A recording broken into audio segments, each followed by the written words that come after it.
우리도 한번 인사 나눠보시겠습니다. 반갑습니다. 반갑습니다. 네.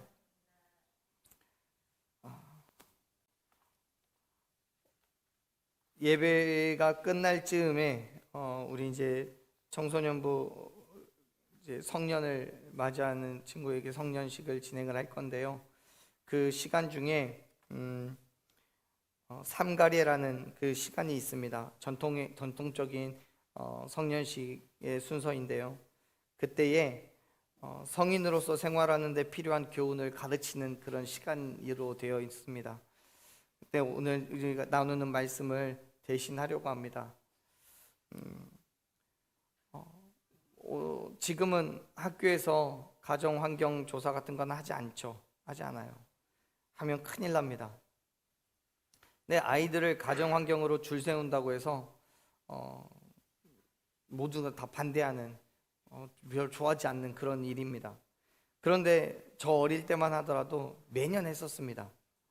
여러분도 경험이 있으시겠지만 뭐 아빠 직업은 뭐냐, 집에 TV는 있냐, 뭐 이런 거 물어봤었어요.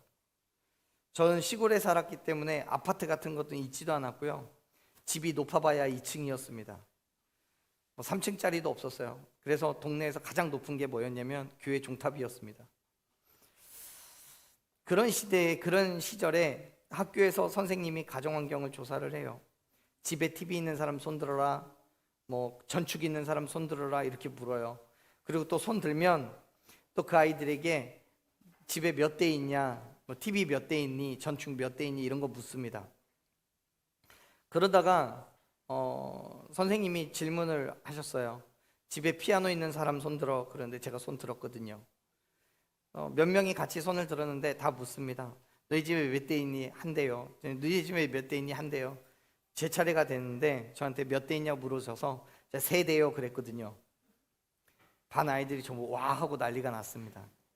그때만 해도 피아노가 귀할 때였거든요. 동네에 한두 대 있으면 진짜 많이 있는 거예요. 그것도 부잣집에만 피아노가 있었어요. 선생님이 물어보시더라고요. 니네 집에는 왜 피아노가 3대나 있니? 그러셔서 제가 대답했습니다. 저희 집 학원이에요. 피아노 학원이요. 진짜 저희 어머님이 당시로서는 정말 드물게 피아노 교습소를 하셨어요. 부자여서 그런 건 아니고요. 교회에서 피아노 반주를 하시다 보니까 그렇게 하셨던 것 같아요. 덕분에 저와 저희 형제들도 음악이랑 아주 가깝게 그렇게 어린 시절을 보냈던 기억이 있습니다. 여러분도 그런 가정환경을 조사했던 기억들이 있으실 거예요. 어떤 학교에서 선생님이 가정환경을 조사했다고 해요. 선생님이요 물었어요. 하나에게 아빠 직업 뭐니? 아이가 대답합니다. 저희 아빠 교도소에 계세요. 깜짝 놀란 선생님이 걱정돼서 묻습니다. 어떻게 해서 교도소에 가시게 되었니? 왜 그러냐는 듯이 아이가 대답하는 거예요. 시험 봐서 들어가셨는데요. 그런 거예요. 뭔 말인지 알겠죠? 아빠는 교도관이었던 거예요. 사람이 참 그래요. 아빠가 교도소에 있다고 하면 당연하게 어떤 범죄를 저질렀을 거라고 생각을 하죠. 누가 교도관이라고 생각을 하겠어요? 근데 여러분, 우리 한번 생각해 봅시다. 어떤 공간, 그 어떤 공동체 안에서든 여러 가지 형태의 사람들이 존재합니다. 학교에는 선생님도 있지만 학생도 있어요. 학교에 있다고 해서 모두가 다 학생이 아니고 또 모두가 다 선생님이 될 수가 없어요. 그 안에서 수업을 한다는 것과 또 수업을 받는다는 것은 입장은 다를 수 있겠지만 모두가 학교라는 그 공동체 안에, 그 공간 안에 있다는 것은 같죠. 그리고 그렇게 같은 공간 안에서 다른 모습으로 살아갑니다. 우리의 모습도 다르지 않아요. 세상이라는 한 공간 안에서 다른 사람들과 함께 살아가요. 하지만 우리는 달라요. 뭐가 다를까요? 우리는 그리스도인입니다. 그 말은 우리가 세상의 사람들과 같은 공간에서 살아가고 있지만 분명히 달라야 된다는 거예요. 우리가 함께 읽었던 베드로전서를 기록한 이 베드로가 당시 교회 성도들에게 권면하는 바도 동일합니다. 그 시대의 사람들과 같은 공간, 같은 환경, 같은 문화 속에서 같은 삶은 공유하고 살아가지만 분명하게 그들과 달라야 된다라고 말해요. 왜요? 그리스도인이니까요. 그리스도인이요. 베드로는 이렇게 권면합니다. 우리 말씀을 다시 한번 읽어볼게요. 15절 16절을 먼저 우리 읽어보겠습니다. 15절 16절 시작. 오직 너희를 부르신 거룩한 이처럼 너희도 모든 행실에 거룩한 자가 되라. 기록되었으되 내가 거룩하니 너희도 거룩하다 할지어다 하셨느니라. 아멘. 베드로는 레위기에 기록되어 있는 말씀을 인용해서 그리스도인이 거룩해야 되는 그 이유를 제시합니다. 우리를 부르신 이가 거룩한 분이시기 때문에 우리도 모든 행실에 거룩한 자가 되어야 된다라고 말해요. 그리고 구약의 말씀을 그 근거로 삼습니다. 16절에 기록되어 있는 그 말씀이 구약의 말씀이에요.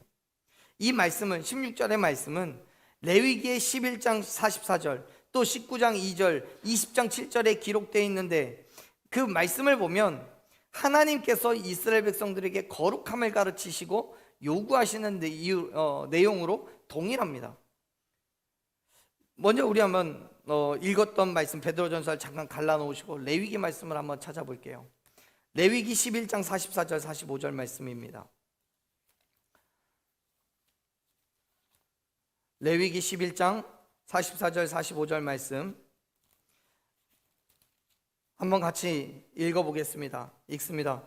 나는 여호와 너희의 하나님이라. 내가 거룩하니 너희도 몸을 구별하여 거룩하게 하고 땅에 기는 길 짐승으로 말미암아 스스로 더럽히지 말라. 나는 너희의 하나님이 되려고 너희를 애굽 땅에서 인도하여 낸 여호와라.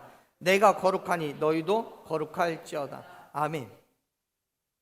하나님께서는 이스라엘 백성들이 이 땅에 부정한 것들로 인해서 더럽혀지지 말라고 세상과 구별되어야 된다라고 말씀하고 있는 거예요. 그렇습니다. 우리는 그리스도인으로서 세상과 구별되어야 됩니다. 그렇다고 세상과 담을 쌓고 살으라는 말씀이 아니에요. 우리가 살아가는 삶도 분명히 세상 속에 있기 때문에 절대로 담 쌓고는 살 수 없습니다. 그러면 베드로는 당시 초대교회 성도들과 또 오늘날 저와 여러분에게 뭘 요구하고 있는 걸까요? 우리가 그리스도인이기 때문에 이 땅에서 살아가지만 세상이 원하는 방식대로 살지 말라는 거예요. 구별된 삶, 세상의 사람들과 구별된 삶, 그 삶을 살아가라고 얘기하는 거죠. 그 구별된 삶을 바로 뭐라고 표현을 하냐면 거룩이라는 단어로 표현을 하는 거예요. 거룩이라는 단어는요, 헬라어로 하기오스라고도 하고요, 또 히브리어로는 카도슈라고 이야기합니다. 근데 이 단어는 무슨 뜻이냐면 헬라어든 히브리어든 비슷합니다. 뜻은요, 분리되다, 구별하다 이런 개념을 가지고 있어요. 그런데 이 분리, 구별은 그냥 단순하게 이쪽에 있는 무리에서 떨어뜨려 놓은 것이 아니라 신들에게 바쳐지기 위해서 구별해 놓은 거예요. 예를 들면 이런 거예요. 100마리의 양이 있다고 합시다. 이 중에서 신에게 제물로 바치기 위해서 한 마리의 양을 선택했어요. 그 양은 많은 양들 중에서 검은 반점 하나도 없고 머리끝부터 발끝까지 상처 하나도 없는 그런 아주 완벽한 양입니다. 그 양을 100마리의 무리들 가운데서 따로 분리해서 이 양에게만 좋은 것 먹이고 잘 쉬게 하고 잘 자라게 하는 거예요. 신에게 드려야 되기 때문에. 그렇게 다른 양들로부터 분리되고 구별되어서 신에게 드려진 양이 바로 거룩한 양이에요. 그게 거룩이에요. 지금 레위기 11장 44절 45절에서 말씀하는 것도 그렇고요. 또 레위기의 또 다른 말씀인 19장 2절이나 20장 7절의 말씀에서도 동일해요. 우리에게 거룩함을 요구하시는 거예요. 부정한 것들, 하나님께서 싫어하는 것들로부터 구별됨을 요구하시는 거예요. 왜요? 하나님과의 관계가 깨지니까요. 조금 전에 예를 들어서 말씀드렸던 것처럼 그 양이, 구별되어 있었던 이 양이 어느 날 잘못하여서 자기의 몸에 흠을 묻히게 된다면, 잘못하여서 정말 발톱 하나라도 상처가 났다 그러면 그 양은 다시 그 무리 안으로 돌아가야만 하는 거예요. 신에게 드려지지 못해요. 또 다른 양을 찾아야만 하겠죠. 여러분, 거룩이라는 것은 내가 하나님께 드려진 바 되었기 때문에 내 삶을 정결한 상태로 유지하는 것이 거룩입니다. 사도 바울은 에베소서 5장 5절에서 이야기합니다. 음행하는 자나 더러운 자나 탐하는 자 곧 우상 숭배는 다 그리스도와 하나님의 나라에서 기업을 얻지 못할 거라고요. 즉 거룩하지 않으면 하나님을 만날 수가 없다는 거예요. 사도 바울이 갈라디아서 5장 17절에서 육체의 소욕과 성령이 함께할 수 없다고 말씀했던 것처럼 하나님은 죄인들, 부정한 자들과 함께 하실 수가 없어요. 왜요? 공의의 하나님, 선한 하나님이시기 때문에요. 그렇기 때문에 구별되어야 되는 거예요. 세상과 어둠과 구별되어서 빛의 자녀가 되어야 되는 거예요. 믿으시길 바랍니다.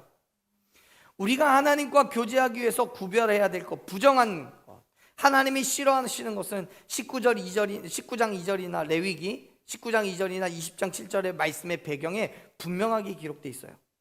헛된 것들, 우상들이라고요. 보세요.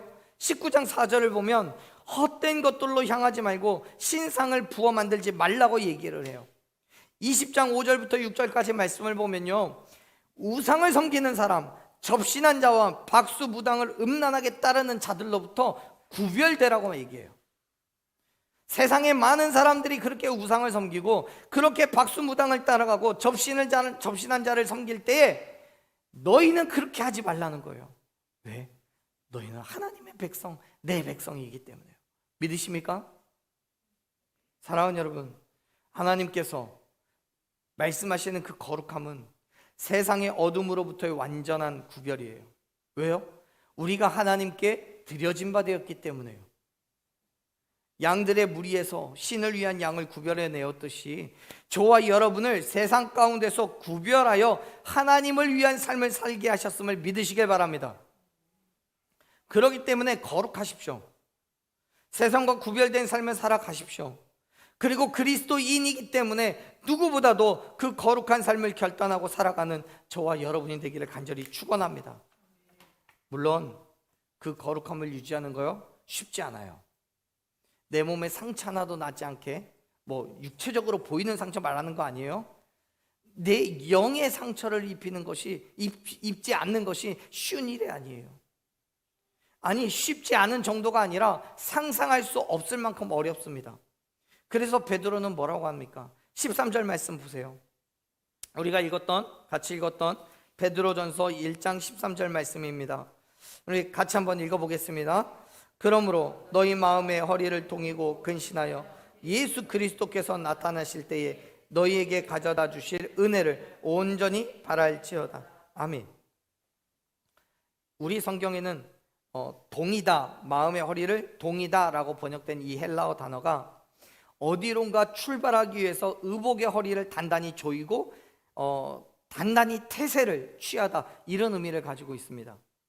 출애굽 당시에 하나님께서 언제 출발을 명령하실지 모르기 때문에 허리에 띠를 두르고 급히 밥을 먹었던 유월절의 모습을 묘사하고 있는 단어예요. 결국 이 단어는 이스라엘 백성들이 허리를 동이고 세상의 죄에 빠지지 않도록 모든 일에 긴장하고 하나님의 음성의 귀를 쫑긋 세우고 있으라는 거예요. 왜요? 언제 출발을 명령하실지 모르니까요. 하나님의 명령은요, 사랑하는 여러분, 하나님의 명령은 우리의 사정을 봐주지 않아요. 출애굽할 준비가 되어 있다면 말씀하신 그 즉시 나갈 수 있겠지만, 만일 준비가 미흡하다면 있는 자리에서, 그 자리에서 머뭇머뭇하다가 결국 못 나가는 거예요. 이 상황에 매우 알맞은 예수님의 비유가 있습니다. 예수님께서 우리에게 신랑을 맞이하는 지혜로운 5 처녀와 그렇지 않은 5 처녀에 대한 말씀을 해주셨죠.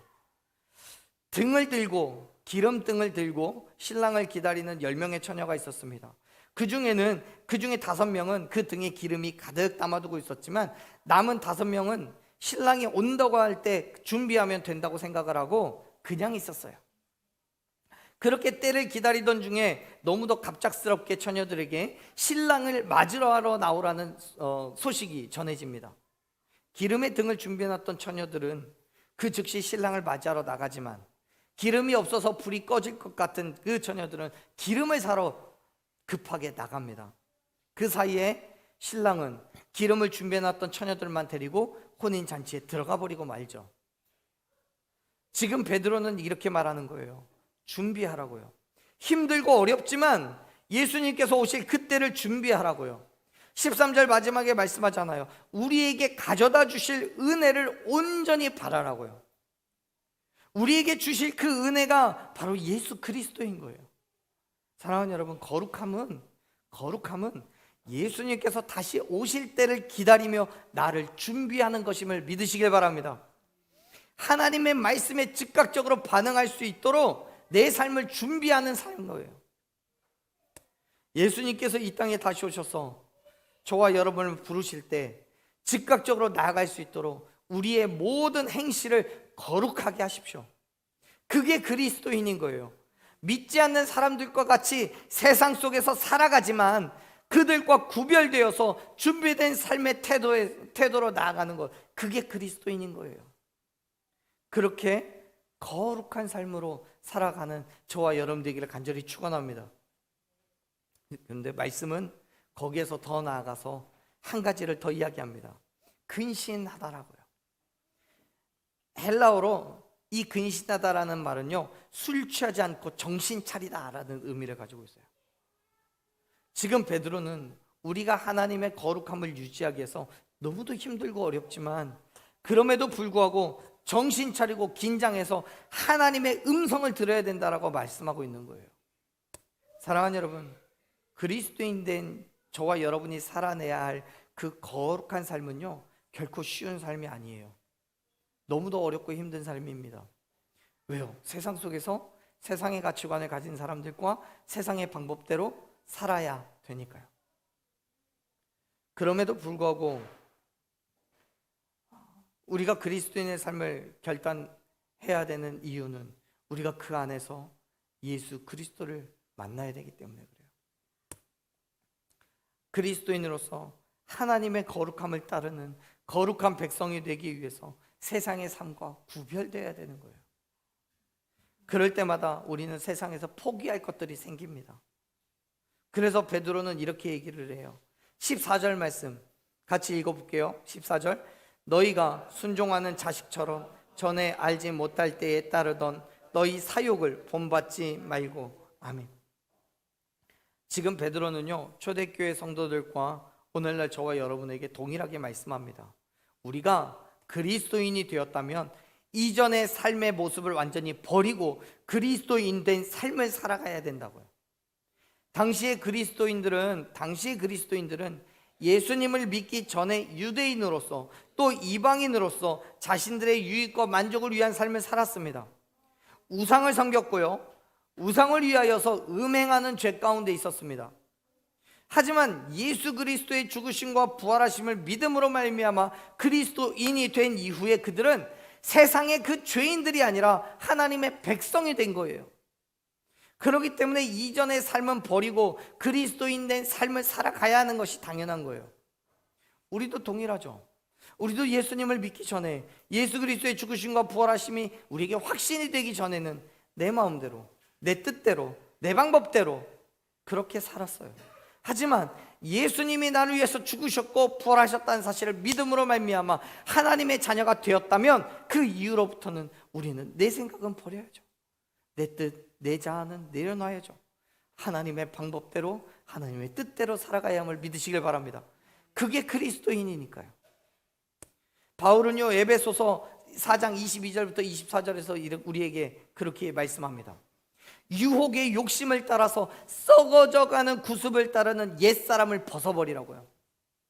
오직 우리의 심령이 새롭게 되어서 하나님을 따라 의와 진리의 거룩함으로 지으심 받은 새 사람을 입으라라고 말씀합니다. 여러분, 베드로도 동일하게 선포하잖아요. 사욕, 즉 유혹의 욕심을 받지 말고 사사로운 욕심을 따르지 말고 오직 모든 행실에 거룩한 자가 되라고요. 옛사람 벗어야 돼요. 예수 그리스도로 인하여서 심령이 새롭게 되고 하나님을 따라 거룩함을 입은 새 사람이 되어야 돼요. 그게 그리스도인이에요. 그렇습니다. 사랑하는 여러분, 우리가 그리스도인이라면 그리스도인 된 삶을 살아야 함을 믿으시길 바랍니다. 그 그리스도인으로 살아가는 저와 여러분 되기를 간절히 축원합니다. 그 삶이 힘들어요, 어려워요, 당연하죠. 세상은 우리가 그렇게 살아갈 때마다 우리를 미련하다고 욕하고 너희만 잘났냐라고 말하고요, 우리를 어떻게든 자기네 방법대로 끌고 가려고 노력하거든요. 그러니 힘들죠. 잘 안 되는 것 같고, 계획하는 일도 안 되고, 모든 일이 틀어지고, 물질적으로도 환경적으로도 어려워져요. 그런데요, 그럼에도 불구하고 포기하지 않고 끝까지 그 삶을 붙잡고 있을 때 우리에게 주시는 하나님의 놀라운 은혜가 있을 줄로 믿습니다. 하나님의 역사하심을 경험하게 될 줄로 믿습니다. 사랑하는 여러분, 우리는 하나님의 자녀이기 때문에 하나님의 말씀에 순종하고 하나님과 같이 모든 행실의 거룩한 삶으로 살아가야 합니다.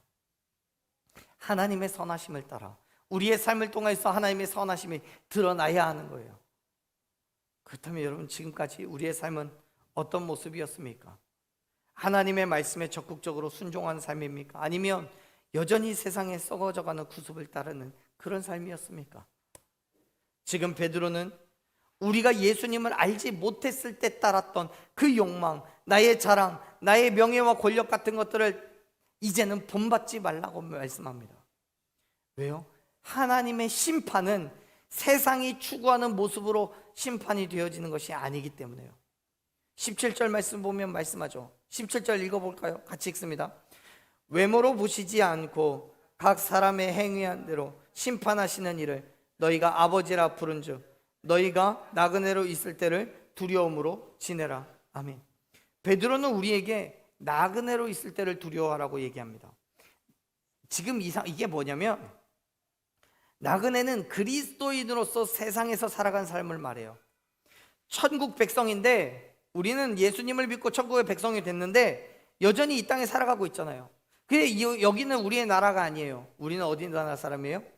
하늘나라 사람이에요. 그렇기 때문에 여기에서 우리는 이방인이고 나그네인 거예요. 그러한 나그네로 있을 때에, 즉 우리가 이 땅에서 살아가는 그 삶을 두려워하라는 거예요. 왜요? 하나님께서는 외모로 보시지 않고 행위한 대로 심판하시기 때문에요. 우리의 외적인 모습은, 우리가 가지고 있는 여권은 하늘나라 여권이지만 그것으로 하나님이 심판하는 것이 아니라 그 여권을 가진 채로 우리가 행하는 그 행함을 통하여서 하나님께서 심판하신다는 거예요. 다시 말해서 외적인 모습이 세상이 보는 부와 명예, 그 권력을 보시는 것이 아니라 그 사람의 행위가 선한가 악한가를 보시고 심판하시기 때문에요. 우리의 모든 행위가 하나님 보시기에 거룩한 자가 되어야 된다라고 선포하고 있는 거예요. 그럼에도 불구하고 많은 그리스도인들이요, 하나님께서 원하시는 대로 완전한 거룩함 가운데 세상과 구별된 삶을 살아가지 않고 여전히 세상과 연합하여서 구별이 아니라 동화되어 살아가는 것을 보게 됩니다. 사랑하는 여러분, 여러분 지금 어떤 삶을 살고 계십니까? 하나님께서는 우리에게 거룩하라고 말씀하십니다. 거룩하신 하나님께서 당신의 자녀된 저와 여러분 또한 거룩하라고 요구하십니다. 비록 우리가 세상 속에서 살아가고 있지만 세상의 가치와 자랑에 매몰되어서 하나님을 모르는 척 하는 것이 아니라 하나님의 가치로 하나님의 뜻을 드러내기 위해 끝까지 몸부림치며 모든 행실 가운데 진정한 그리스도인으로서 살아가는 저와 여러분 되기를 간절히 축원합니다. 물론 예수 그리스도를 믿기 전에 우리의 모습은요, 세상 사람들의 모습과 다르지 않았어요. 내 욕심, 내 만족, 내 자랑을 위한 삶을 살았습니다. 하지만 우리가 예수 그리스도의 죽으심과 부활하심을 믿음으로 말미암아 그리스도인이 되기로 결단했을 때 우리의 모든 죄가 대속받았음을 믿으시길 바랍니다. 은혜인 거예요. 보세요, 18절에서 베드로가 뭘 얘기하고 있습니까? 18절의 말씀을 같이 읽어봅니다. 18절 말씀 읽습니다. 너희가 알거니와 너희 조상이 물려준 헛된 행실에서 대속함을 받은 것은 음이나 금같이 없어질 것으로 된 것이 아니요. 아멘. 우리가 대속함을 받은 것은 우리가 가지고 있는 것들 때문이 아니래요.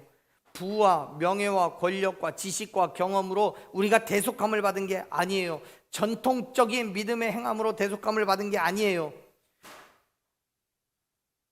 오직 예수 그리스도께서 십자가에서 흘리신 피로 속죄함 받았음을 믿으시길 바랍니다. 19절 말씀 보세요. 19절 읽습니다. 오직 흠없고 점없는 어린 양 같은 그리스도의 뭐라고요? 그리스도의 보배로운 피, 그것으로 우리는 뭘 받았어요? 대속함을 받은 거예요.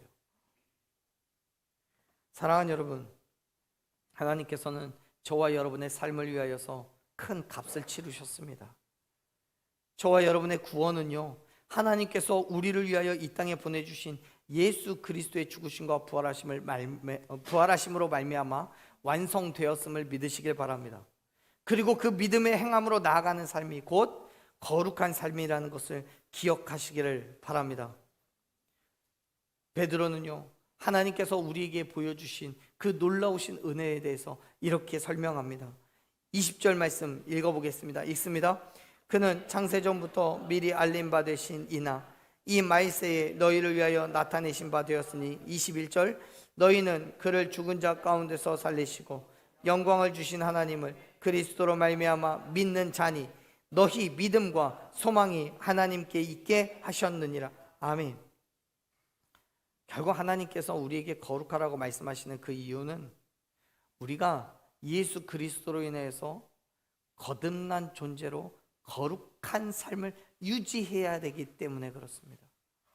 다시 말해서 하나님의 거룩하심을 본받아 그 거룩함 가운데 있는 우리가 돼야 된다는 거예요. 그렇게 있는 사람들이 바로 구원받은 백성이에요. 사랑하는 여러분, 우리는 그리스도인입니다. 그럼에도 불구하고 여전히 세상 속에서 살아가는 나그네입니다. 그렇기 때문에 우리는 세상 사람들과 구별되어 있지만 그 사람들로부터, 세상의 사람들로부터 끊임없는 유혹과 시험을 받습니다. 하나님의 거룩함을 따라 거룩한 자가 되어야 되는데 그 시험과 유혹에 넘어져서 세상 사람들과 같이 살아갈 때도 많습니다. 사랑하는 여러분, 세상 사람들과 같지만 또 달라야만 하는 그 삶을 사는 것이 바로 저와 여러분인 거예요. 힘들죠. 어렵죠. 그 삶이 결코 쉽지 않습니다. 그렇기 때문에 하나님께 구하십시오. 내게 힘을 달라고, 능력을 달라고, 하나님의 역사하심을 경험하게 해달라고 구하십시오. 하나님께서 우리에게 거룩한 것을 요구하시는 것만큼, 아니 그보다 더 우리가 그 거룩함을 그 거룩함으로 살아갈 수 있도록 우리에게 힘을 주시고 능력을 주실 줄로 믿습니다. 우리가 행하는 그 거룩한 행실을 통해서 이 땅은 예수 그리스도의 죽으심과 부활하심을 믿게 되고 또 그 믿음으로 구원의 기쁨을 누릴 수 있다는 것을 여러분 기억하십시오.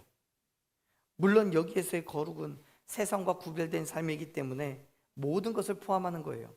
세상과 구별된 희생, 세상과 구별된 헌신, 세상과 구별된 자랑, 세상과 구별된 인내, 이런 모든 것들이 세상이 원하는 방식과 하나님이 원하는 방식대로, 하나님의 뜻대로 바뀌어져야 되는 거예요. 계속 말씀드리지만 그 삶이 그렇게 만만하고 호락호락하지 않아요. 왜요? 세상 끊임없이 우리를 향해 세상의 삶을 요구하기 때문에요. 그래야 세상의 유익을 얻을 수 있고 그래야 세상의 만족을 구할 수 있기 때문에요. 하지만 사랑하는 여러분, 우리를 위해서 자기의 몸을 내어놓으신 예수 그리스도의 그 거룩함을 기억하십시오.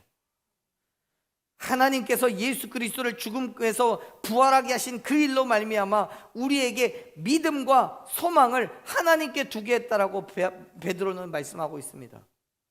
다시 말해서 하나님께서 십자가의 고난을 받으시고 죽임당하신 예수 그리스도를 다시 살리시고 하늘에 오르게 하심으로 영광을 얻게 하신 그 사실을 우리가 믿음으로써 현재의 고난과 아픔 가운데 있을 때마다 우리에게 소망을 주셨다는 거예요. 예수 그리스도와 같이 하나님의 거룩함을 따라 거룩한 행실로 살아가면 현재의 고난과 괴로움 가운데서 부활의 소망과 천국의 영광을, 하늘의 영광을 얻을 수 있음을 믿으시길 바랍니다. 사랑하는 여러분, 하나님을 의지하십시오. 현재의 아픔과 괴로움에 굴하지 말고 인내하심으로 믿음 가운데로 나아가십시오. 세상 사람들과 같이 살아가지만 다른 삶의 모습을 결단하십시오. 하나님은 내가 거룩하니 너희도 거룩하라라고 말씀하셨습니다. 세상과 구별되어서 온전한 기쁨과 온전한 행함으로 당신의 거룩함을 드러내시는 하나님과 같이 세상과 구별된 삶으로 나아가는 저와 여러분이 되기를 간절히 축원합니다. 아멘. 우리 이 시간 함께 믿음의 결단하면서 찬양했으면 좋겠습니다. 사랑하는 여러분, 오늘은 목회자 주일, 스승의 주일로 보내고 있습니다. 거룩함이라는 건 목회자만 또 교사만 그 거룩한 삶을 살아가야 되는 게 아니에요. 모든 그리스도인이 동일하게 거룩해야 함을 믿으시길 바랍니다. 어른만 거룩해야 되는 게 아니에요. 아이도 거룩해야 돼요. 그렇기 때문에 저와 여러분 모두가 우리가 거룩해지기를 소망합니다. 그 거룩함을 위하여서 우리의 마음을 정결케 되기를 구하십시오. 정금과 같이 정결케 된 이후에 온전히 하나님의 거룩함으로 우리의 삶에서 그 거룩함이 드러나기를 간구하십시오. 세상과 구별된 삶으로 온전히 하나님만 바라보며 우리의 몸과 마음과 생각이 하나님의 거룩함으로 모든 행실에 거룩한 자로 살아가는 저와 여러분의 삶이 되기를 간절히 축원합니다.